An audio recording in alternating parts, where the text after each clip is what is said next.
Hello everyone, welcome back to my channel. Today I am ranking brand new films and TV that I watched in the month of August. I have 14 items to talk about, so starting off with number 14, the bottom of the barrel, it is Tarot that I streamed on Netflix.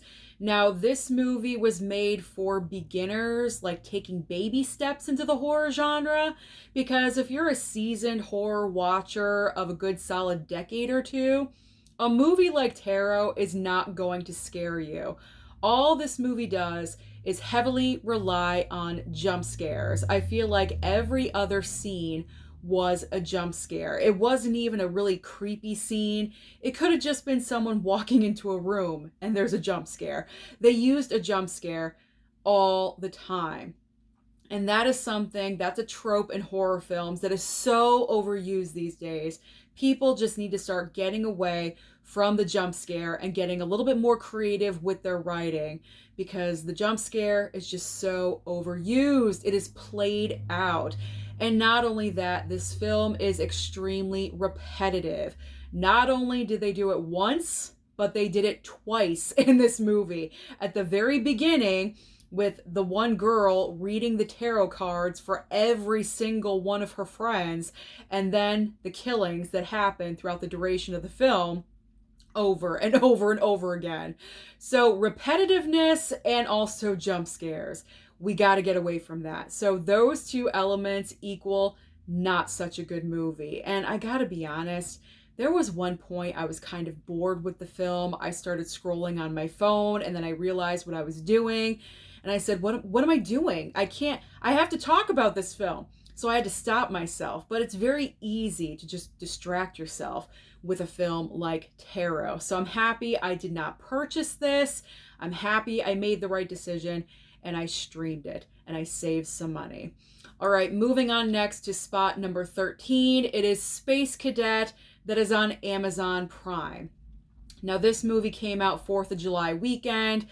And yeah, I just want to check it out. It may seem like a dumb choice, but I just want to check it out. It was on my streaming list. So this is a movie starring Emma Roberts, and it's all about this woman that's always had the dream to go to space. She always wanted to be a part of NASA and the space program. And now, as she's gotten older, she pretty much just abandoned that whole idea. She's a bartender and she's kind of flaky. Think Legally Blonde, but in space. That's exactly what this movie is. It is very similar to Legally Blonde. I will say I didn't completely hate the movie, but I didn't love it either. I mean, Emma Roberts, she's clearly the star of the show here. She's cute, she's funny. I mean, I recommend the film if there's nothing else on streaming that you're interested in, which I kind of find hard to believe because there's so much on streaming these days. If there's nothing else, if you're completely bored, go ahead and stream Space Cadet. But if you miss out on it, it's not going to ruin your life. I mean, it was fun, it was okay, but I would never watch this again. It was a one-time watch, absolutely. All right, next up is spot number 12, and it's Trap. I gotta put Trap at number 12. You guys know the reason why. I came out of retirement with not even retirement, I just hadn't done an I hate this movie video since Barbie, and that was last summer. I had not hated a movie for a year, and then Trap came along. I was so disappointed with this movie. If you guys are interested in checking out that video, I think I will link it down below in the description box so you guys can check it out for yourselves. It's my long-winded, very extended complaint about this movie, but I could not help it. My main issue was disappointment because I thought this film was going to be great. You had a great concept. You have a serial killer caught at a concert. The police know that he's there. He's trying to find a way out. I thought this was a great idea. Again, M. Night Shyamalan giving the great ideas, but he doesn't know how to finish them. And that is the major problem with Trap, because I loved how the movie started. We're in the arena. We're at the concert. Are certain circumstances kind of unbelievable and out of control? Yes. However, I was forgiving that and I was going with it. But once the movie leaves the arena and we're in the limo, was not a fan. I was not a fan of anything that happened after it. It had multiple ending syndrome. If you don't know what that is you think the movie's ending, but it's not. There's another scene or two, and then it does the same thing again. It's like the movie didn't know how to end, where to end. See, I'm doing another complaint video right now. I just can't help it. The disappointment level for me with this movie was an all-time high. I wish Josh Hartnett got better material to work with, because I thought this was going to be awesome because of him. And he is the best part of this movie. But I just wanted better for him. I wanted better. Unfortunately, he did not get that. Disappointment across the board with Trap. But Space Cadet and Tarot were worse than that. So that's the only reason why Trap is up to number 12 and not at number 14. All right, let's end Trap. Let's move on to number 11. I put It Ends With Us. Now, I was not even planning on going to see this movie. What drove me to the theater was the word of mouth. Everyone talking about this movie based off the book that I'd never heard before. And the overwhelming box office performance just really had my curiosity piqued. I wanted to know what's with this movie. So I went to go and see it on a random day. It was really slow at work for me, so I quit early and I went to go and see this film, and I gave it a solid 3-star. I'm not in love with it. I'll never watch it again. I don't need to, but I didn't hate the movie.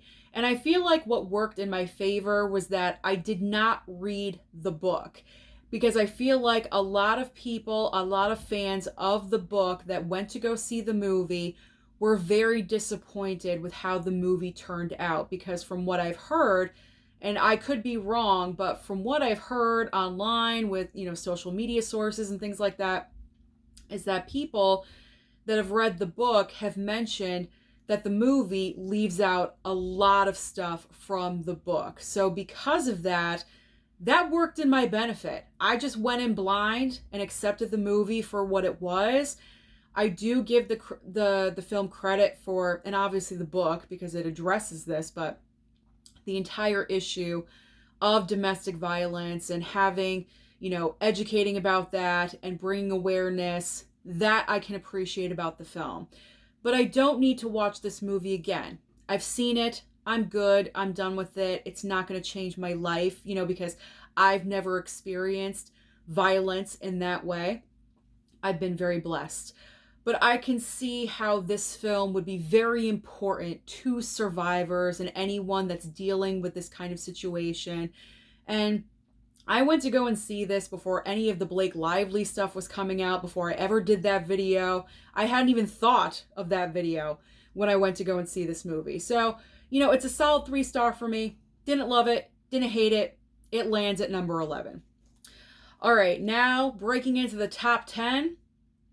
Blink Twice. Blink Twice. Okay, so I'm giving Zoe Kravitz a lot of credit because I believe this is her directorial debut, and she comes out with a movie like this. I mean, it's really, really strong, and it's got something to say, and it's very much in your face and graphic. I do say I really appreciate the warning label, because before this movie starts, if you haven't seen Blink Twice yet, before the movie starts, there is a warning right before the movie starts where it lets you know something happens in the movie that could be triggering, just to give you a little bit of a heads up in case you have like a PTSD situation or you have sensitivity to certain subjects. It does let you know. And I do appreciate that warning, because when it got to that point in the movie, I knew something was going on. And that is one of the twists in the movie, because it's one of those situations where everything is just too good to be true. It's about to all go to hell, and you're going to find out what's really going on. So once it's revealed, because there's a couple of twists in this movie. That's like the first main twist, and it's like, whoa, it's like right in your face. It's very graphic. It's like, whoa, okay. Okay. So I appreciated that warning. And then we get the other twist reveal that I did not see coming. And I was like, whoa, Red Rabbit. That's all I'm going to say. That was the other twist of the movie. And I like that. That was a great twist. I love to see twists that I just don't see. I don't see it coming. It's not on my radar. So that was great. So that really like bumped up the score for me just a little bit. But what kind of like held the movie at number 10 for me, because I could have gone a little bit higher with Blink Twice if they ended the film strong. I could have put it at 7 or 8, but I hated the ending. I did not like the wrap up of the movie at all whatsoever. I'm not going to talk about it because if you haven't seen the movie, I don't want to ruin that for you, obviously. But what really killed it for me was the choice that our leading lady makes. Don't like it. Don't like it at all. I did not think that was a realistic choice. I understand the reasoning behind it, but I don't agree with it. And I think I'm not the only one that thinks that way. I've talked to a couple of other people in the movie community, and a lot of us have the same exact feeling about the ending of that film. So because of the ending, it lands at number 10. Like I said, I could have gone a little bit higher with Blink Twice, but it's at number 10 for me. And my face is getting all red. Oh my gosh. Just deal with it. It's the skin condition. Okay. Moving on to number 9. Number 9 is Fancy Dance on Apple TV Plus. Now, this movie premiered, I think, sometime in June on Apple TV Plus, and I just got around to it. This is how behind I was with my streaming list. But I really enjoyed the film. The reason I wanted to watch it was because of Lily Gladstone. I'm so happy that her career is flourishing and she's not just, you know, a one and done, because Killers of the Flower Moon was a major success for her, a breakthrough performance for her. And then it was award season. She won the SAG award. I mean, I was just so thrilled for her. And I'm very happy that she's continuing to work steadily. She gave us Under the Bridge and also Fancy Dance. So I can't wait to see what she does next. So she was really the reason why I want to watch this movie. And the film, if you don't know about it, the film, Lily Gladstone, her sister goes missing. And what's even more heartbreaking is that her sister, her niece, her sister's daughter, there we go. She's taking care of her niece as well while she's dealing with her missing sister. So it's an entire sad situation. And my only complaint, but it's not even a complaint though, I just wanted the film to be a little bit longer, because I felt like with such a serious topic, they wrapped it up really quickly and then just ended everything and I felt like the ending wasn't even a real conclusion. I mean, it kind of felt like that, but I just wanted a little bit more, because I believe, if I'm remembering correctly, this film was only about an hour and a half, and it could have gone another 10 minutes. 10 minutes. That's all I needed. So that's the only complaint. And that's not, I wanted more. I didn't want less. I wanted more. So if wanting more is a complaint, then I guess I'm complaining. I don't know. But that was my only gripe about that movie. But other than that, I really enjoyed it. All right, number 8 is a documentary that I watched, and I highly recommend this for you too. It's Elizabeth Taylor, The Lost Tapes, that I watched over on Max. I am so into documentaries lately, especially celebrity documentaries. I recently watched Faye on Max. Max has great celebrity documentaries. If you're looking for something interesting about your favorite star, go over to Max, because they have a whole bunch. So the newest one is Elizabeth Taylor, and I've always loved Liz Taylor, but I never really knew much details about her life. Obviously, she's known for marrying, having 8 weddings. That's more than J-Lo, surprisingly, but J-Lo is following in Liz Taylor's footsteps if she keeps going like this. But pretty much all anyone knows about Liz Taylor are her marriages and her divorces. But this is so much more than that, because it's all about a sit down interview that she does with a reporter.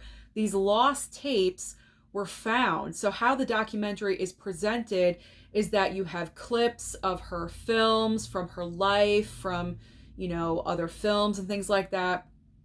And the recordings that were found are being played over, over film. So, it's an entire documentary, very insightful.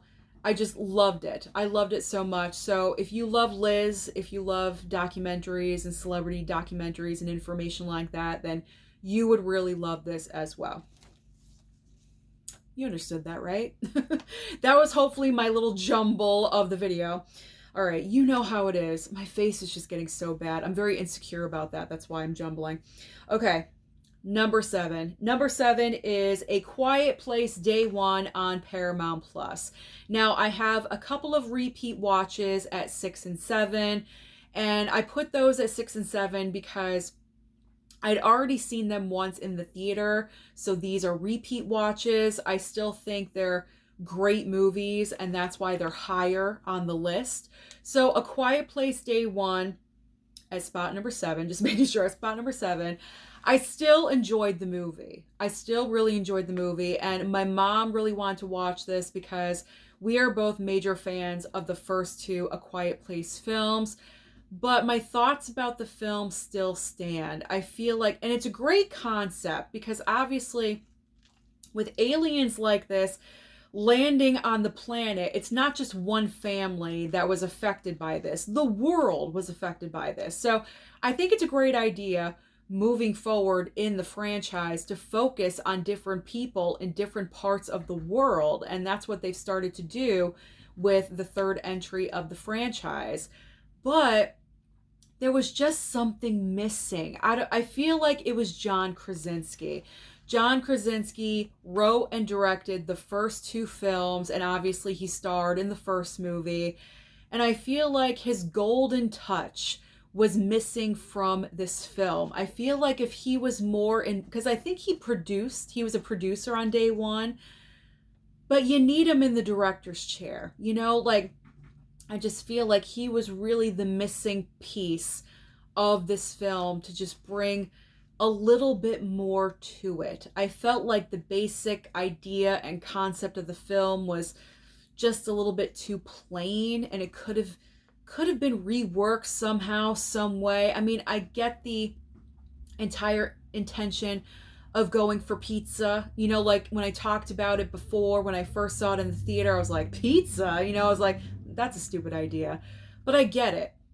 Lupita Nyong'o, she's dying, and she just wants pizza. She's wanted pizza the entire day. She doesn't care that aliens are crash landing. She wants pizza from Patsy's. That's her dying wish, is to get this pizza.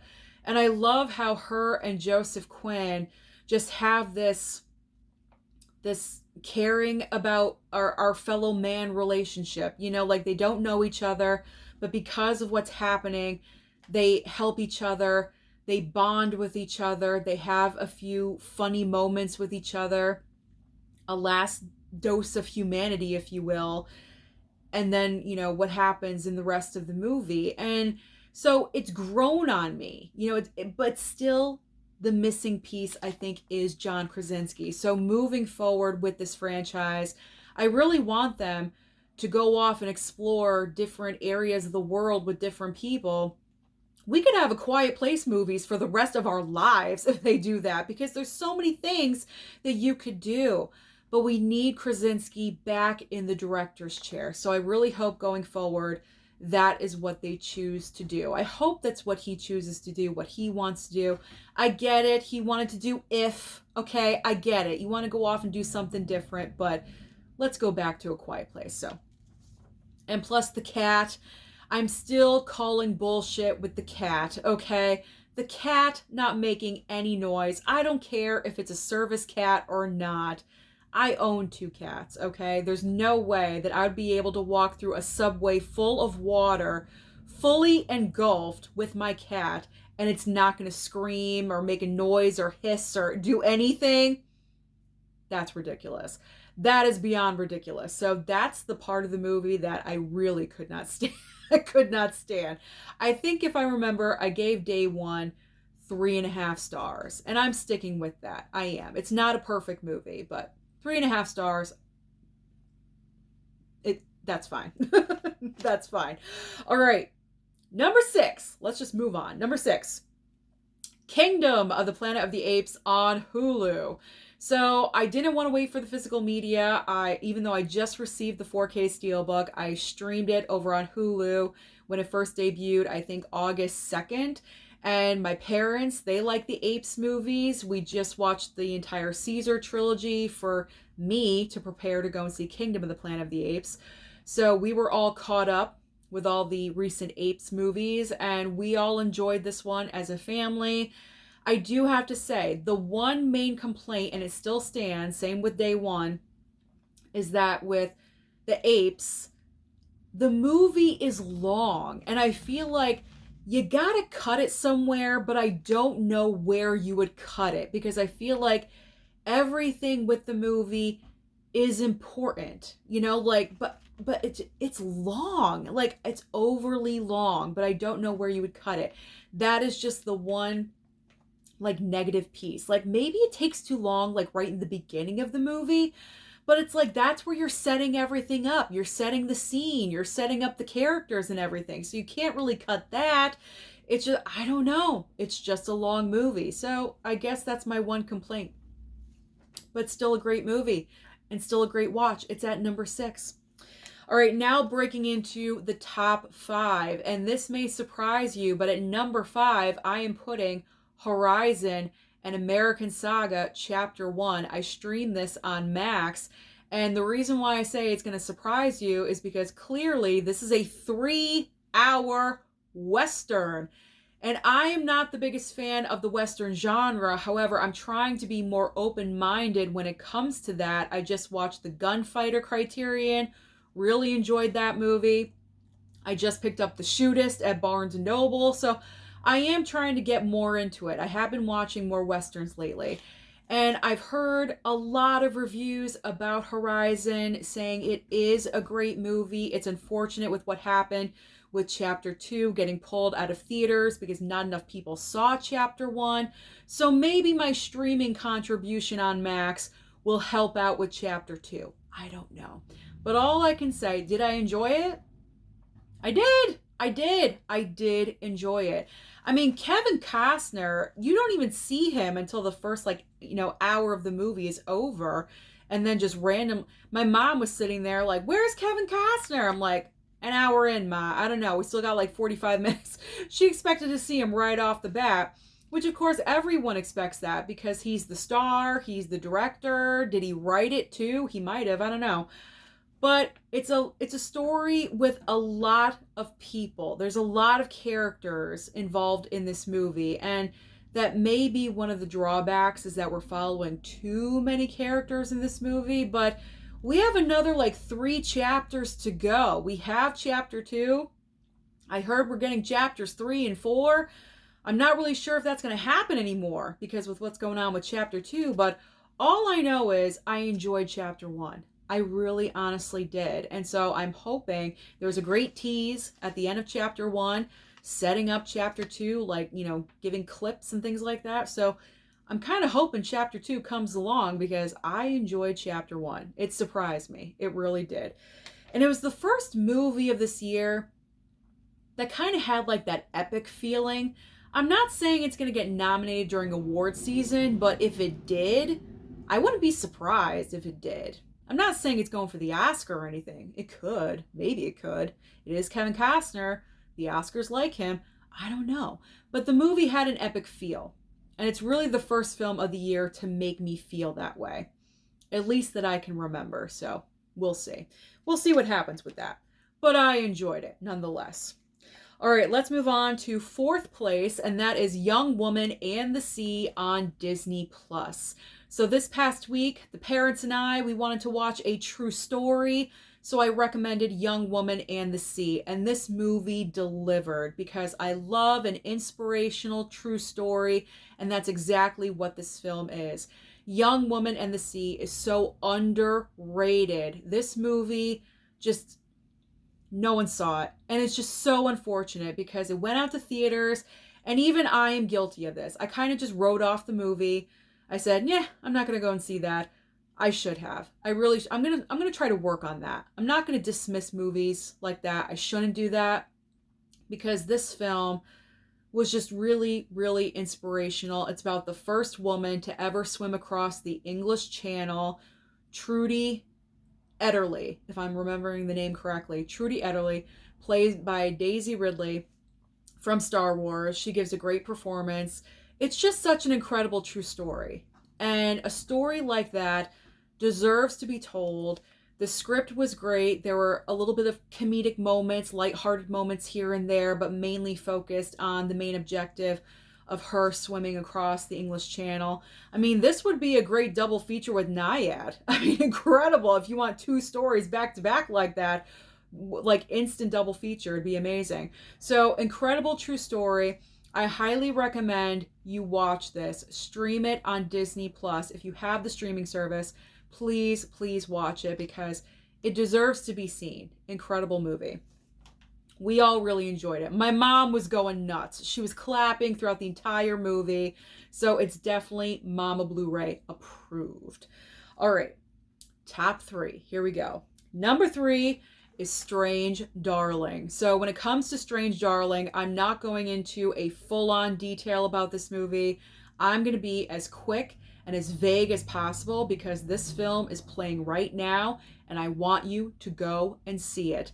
The best advice that I can give you when it comes to Strange Darling is to go in blind. Don't watch a trailer. Don't read any reviews. Don't talk to anyone about it.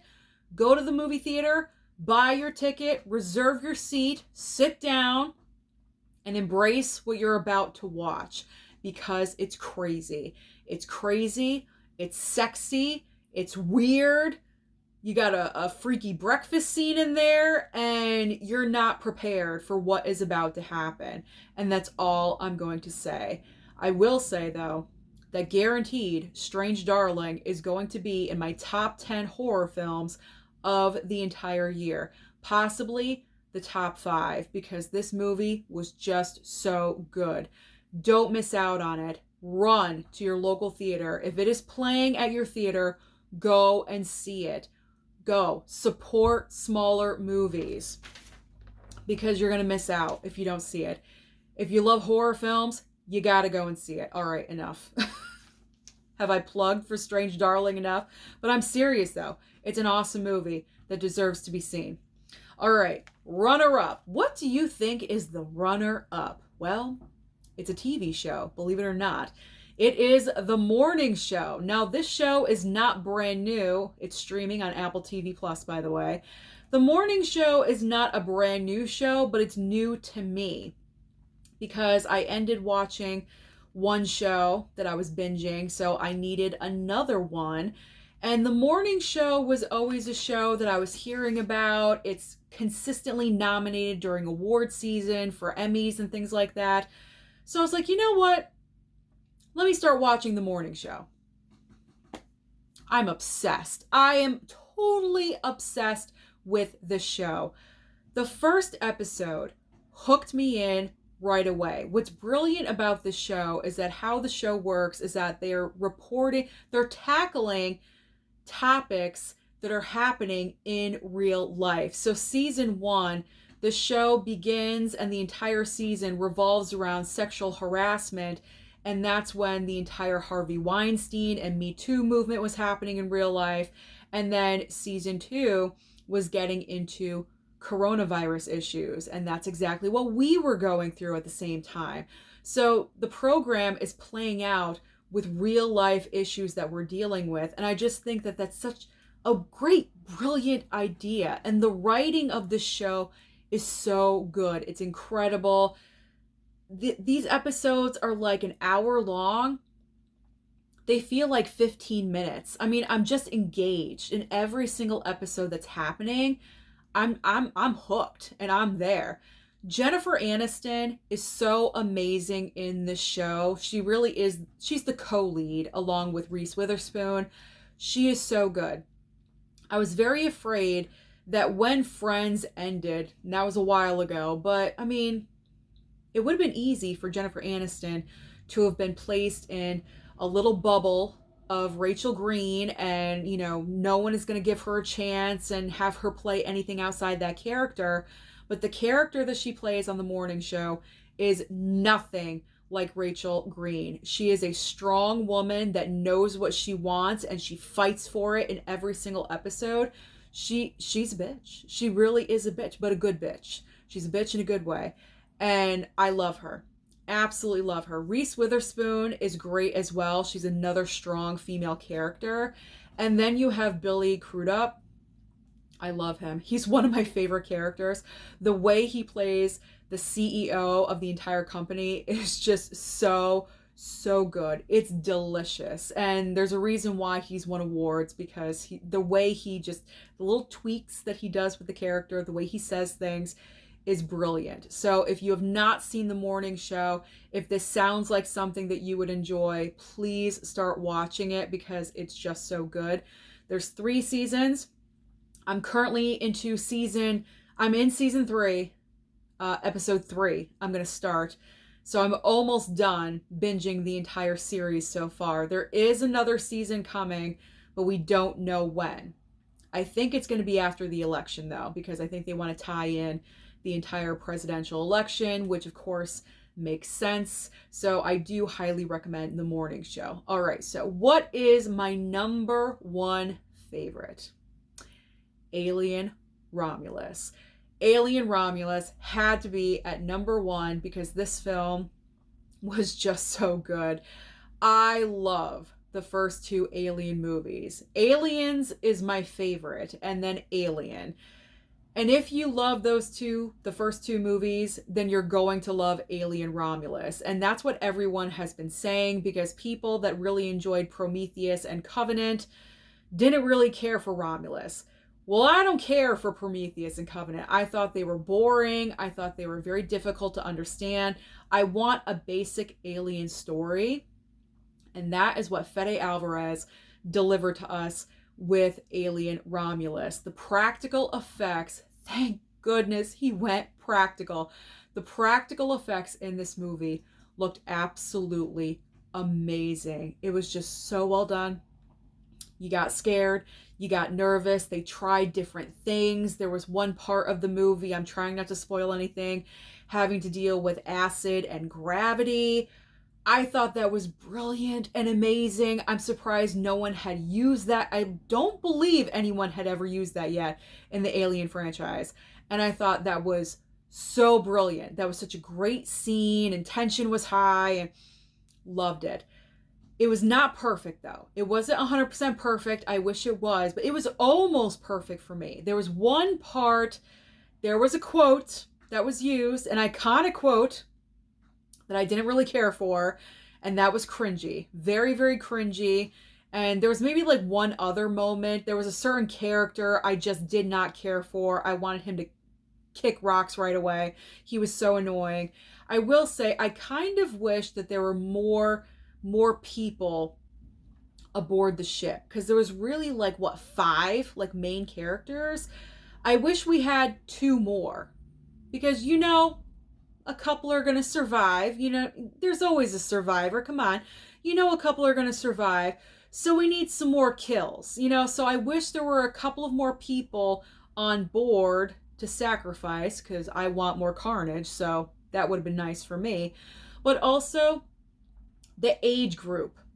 I think it was a little bit too young. I do understand the reasoning that Fede Alvarez had was because he wanted us to feel bad about such a young group of kids being slaughtered. I get that. That's terrible. Pull on the heartstring situation. But I kind of wish the age range was just a little bit older. And I feel like if those elements were incorporated, a couple more people, a little bit older, take out the cringy quote, it would have been a perfect movie for me. It really would have. So Alien Romulus, without a doubt, Best theater experience. It was very tough between Strange Darling and Alien Romulus, but for me, it was Alien Romulus. It had to be, because it was my first Alien movie in the theater, actually, believe it or not. So that was an incredible experience, and I just really had a good time with that movie. So if you haven't seen Alien Romulus yet, I don't know what you're waiting for. You need to go and check it out. So that is my ranking for the month of August. So comment down below and let me know your thoughts about any of the movies and TV that I mentioned. Don't forget to like and subscribe before you leave, and I'll see you next time.